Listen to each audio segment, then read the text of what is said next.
Secretary of State John Kerry met with Iran's foreign minister face-to-face yesterday for half an hour. It is the highest level of government contact between the two countries since 1979. Kerry talks about Iran's nuclear program in a 60 Minutes interview. He told Scott Pelley that the Iranians have to convince the United States they are not trying to build nuclear weapons. Give me an example, one concrete step, one thing that they can do to assure the world that they're giving up their ambitions.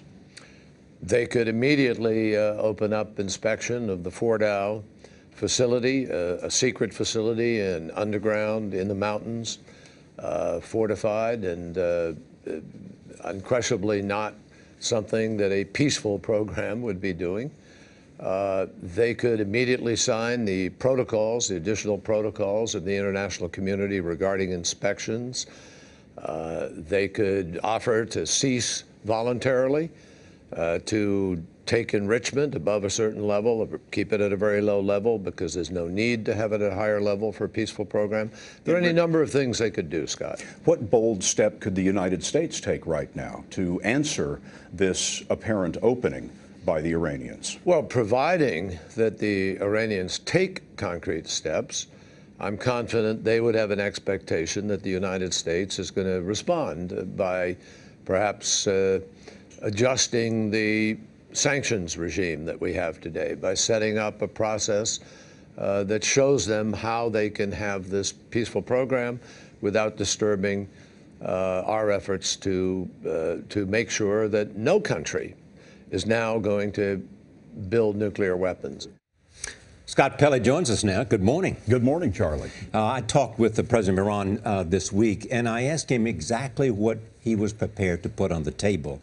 Do you have the impression that Secretary Kerry believes they're prepared to do something that will cause the United States to loosen the sanctions? Well, one of the things that Kerry said was we have hopes, but not necessarily expectations. I think they're trying to open this dialogue. The president and Secretary Kerry believe that this is a true opening from Iran, and they're going to exploit it every way that they can.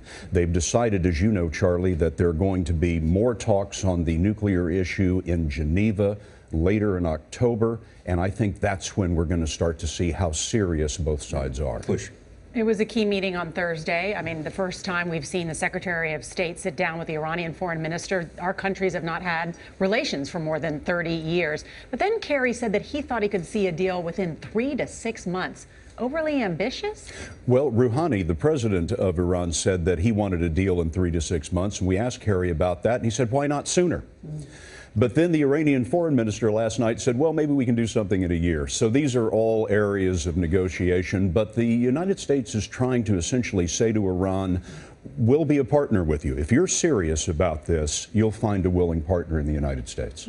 Let's talk about Syria for a second, because we hear that they've reached a deal with Russia to give up their chemical weapons without a military option. Did the Secretary say how that agreement will be enforced by either the U.S. or Russia? Huge day yesterday, Gail, really, for the Secretary of State on both of these issues. The United States wanted a threat of force written into the UN Security Council resolution on Syria. Russia, which has a veto, as you know, on the Council, said, "Niet, we're not going to let you have that."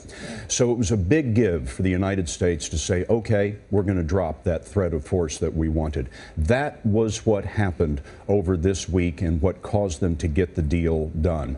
Now, Kerry told us in the interview, look, no matter what happens at the United Nations, the United States is going to maintain its unilateral ability, its option to use military force in Syria. So he gets to say that, the UN gets to sidestep it, and that's how a deal got done. But are we left with trusting that everyone will do what they say they're going to do? Well, that's the devil lies in the details. Right. One interesting thing now is the U.S. government has said Assad, the dictator in Syria, has to go. He's murdered too many of his own people. He has to go. But now they've made a chemical weapons deal with him. In a sense, the United States needs him to stay in power to complete that deal. How long does it take to get the deal done? That's the question. Scott, you heard Senator John McCain was here earlier, and he said he was extremely disappointed in this deal that they have struck for this new UN resolution because it doesn't have that enforceable action on that. And he said that the rebels who are trying to defeat Assad are really disappointed about this. They feel that they've been abandoned, in the senator's words.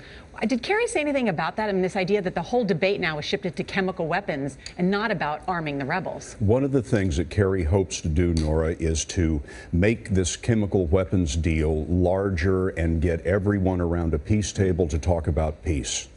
And I said, with 100,000 people dead, and this civil war having gone on for so long, how are you possibly going to get all of these factions around a peace table to talk about peace? And Kerry said the first thing that has to happen is that Assad, the dictator, has to announce that he's not going to run for office again.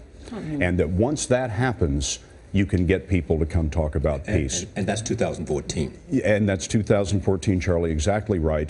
But the other thing Kerry said was, look, none of this is easy. Scott Pelley, thank you. Great to be with you. You Thank look good in the morning, Scott. Hey, I appreciate it. I'm either watching you in the morning or I'm here in the morning. It's nice to have you at one the way or the table. other. Come often. You can see Scott's entire interview with Secretary of State Kerry that Sunday night on the season premiere of 60 Minutes right here on CBS.